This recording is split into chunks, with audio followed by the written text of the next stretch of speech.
நம்ம லைஃப்பில் நடந்து முடிஞ்ச விஷயங்களுக்கும் நடந்துட்டுருக்க விஷயங்களுக்கும் இனி நடக்க போகிற விஷயங்களுக்கும் காரணம் என்ன? நம்ம தாட்ஸ், நம்மளோட எண்ணங்கள் மட்டும்தான். நம்மளை சுற்றி அவ்வளோ நெகட்டிவான விஷயங்கள் நடந்துகிட்ருக்கு. எங்கே பார்த்தாலும் நெகட்டிவிட்டி, யாரை பார்த்தாலும் ஒரு பொறாம குணத்தோடு இருக்காங்க. இவன் நமக்கு கீழே தான் இருக்கணும், இவன் மேலே வந்துடக்கூடாதுன்னு நம்மளை தட்டி விடுறதுக்கு நம்ம கூடவே ஒரு 10 பேர் இருப்பாங்க. அதெல்லாம் தாண்டி நம்ம பாசிட்டிவாக இருந்தாலும், இப்போ நம்ம ஒரு விஷயம் பண்ண போகிறோம், அதில் நம்ம ஸ்ட்ராங்காக இருக்கோம், ஆனால் நமக்குள்ளே பல கேள்விகள் இருக்கும். இதெல்லாம் உன்னால் பண்ண முடியுமா, இதுக்கு நீ தகுதியானவனா அப்படின்னு பல கேள்விகள் உங்களுக்குள்ளே ஓடிட்டுருக்கும். அதுவே உங்களுக்கு ஒரு தாழ்வு மனப்பான்மையை ஏற்படுத்தும். அந்த விஷயத்தை நீங்கள் பண்ணாமலே உடஞ்சி போய் உட்காந்துருவீங்க.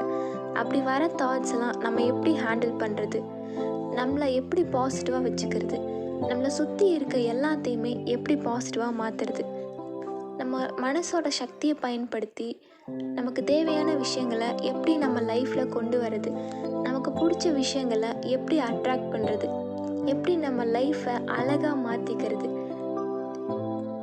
இந்த மாதிரி பாசிட்டிவான விஷயங்களை இந்த சேனல் மூலமாக நம்ம பார்க்கலாம்.